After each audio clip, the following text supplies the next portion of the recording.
गांव चंद्रपुर में जगदीश नाम का एक मेहनती और ईमानदार किसान अपनी पत्नी ममता और बेटे जग्गू के साथ रहता था। जगदीश दिन भर खेतों में काम करता, अपने बैलों के साथ हल चलाता और पसीना बहाता। उसके पास ज़्यादा जमीन नहीं थी, वह अपने एक ही जमीन में काम करता और जो भी कमाता उसी में संतुष्ट रहता। लेकिन ममता उसकी पत्नी ठीक उसकी उल्टा थी। उसे हमेशा किसी न किसी चीज़ की कमी लगती। वह थोड़ी लालची थी। वह दूसरों की घर की तुलना अपने घर से करती। जगदीश को बोलती है, काजल के पास सोने की बालियां हैं, हमारे पास क्यों नहीं?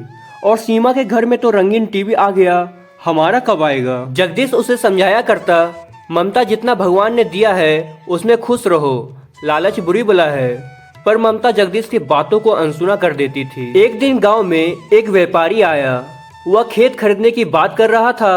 उसने घोषणा की, जो भी अपनी जमीन बेचेगा मैं उसे 2 गुना दाम दूंगा। ममता के मन में लालच का बीज गहरा जम गया।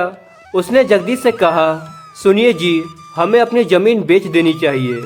इतने पैसे मिलेंगे कि फिर कभी काम करने की जरूरत नहीं पड़ेगी। जगदीश ने विरोध किया, ममता जमीन हमारा जीवन है, यही तो हमारा सहारा है, बेच देंगे तो खाएंगे क्या? लेकिन ममता ने खाना पीना बंद कर दिया, रोने धोने लगी। अंत में मजबूर होकर जगदीश ने आधी जमीन बेच दी। उसे अच्छे पैसे मिले। ममता ने तुरंत सोने की चूड़ियां बनवाई, रंगीन टीवी खरीदा और गांव में सबको दिखाया कि अब वह गरीब नहीं रही। ममता का लालच वहीं नहीं रुका। अब उसे शहर का बड़ा घर, बाइक और फ्रिज, मोबाइल चाहिए था। उसने फिर जमीन बेचने की जिद पकड़ ली।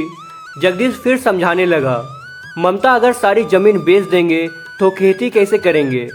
जग्गू का भविष्य क्या होगा? ममता ने कहा, भविष्य की चिंता मत कीजिए, अभी पैसा हाथ में है, वही सबसे जरूरी है। फिर से रोध होकर गुस्सा दिखाकर उसने सारी बची जमीन को भी बिकवा दिया। अब जगदीश के पास न खेत था न काम। जो पैसे मिले थे वो धीरे धीरे कपड़े, जेवर और शौक की चीजों में खर्च होते चले गए। अब कुछ महीनों में पैसे खत्म होने लगे। टीवी चल रहा था लेकिन बिजली का बिल नहीं चुका पा रहे थे। बाइक था लेकिन पेट्रोल नहीं था। ममता अब परेशान रहने लगी। वह खुशियाँ जो पैसे से खरीद रही थी वो टिकाऊ नहीं थे। जगदीश शहर जाकर मजदूरी करने लगा। जग्गू स्कूल जाना छोड़कर चाय की दुकान पर काम करने लगा। अब ममता को अपने किए पर पछतावा होने लगा। वह हर रोज मंदिर जाकर प्रार्थना करती, हे भगवान, मेरी आंखें खोल दीजिए, मुझे मेरी गलती का एहसास हो गया है। एक दिन गांव में एक पुलिस वाला आया और उसने जगदीश को बुलवाया। जगदीश, गांव में पंचायत ने निर्णय लिया है कि कुछ परिज जमीन मेहनती किसानों को दी जाएगी, तुम फिर से खेती कर सकते हो।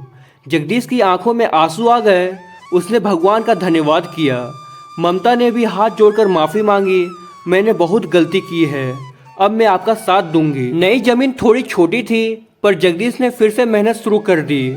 ममता अब खेत में उसके साथ काम करने लगी। जग्गू भी स्कूल जाने लगा। धीरे धीरे उनकी जिंदगी पटरी पर आने लगी। अब ममता दूसरों के पास क्या है इस पर ध्यान नहीं देती थी। उसे एहसास हो गया था कि खुशी दिखावे में नहीं, संतोष में है। जगदीश ने फिर से हल उठाया। ममता ने हंसकर उसके साथ खेत में बीज डाले। अब उनका परिवार फिर से मेहनत और प्यार से भरा हुआ था।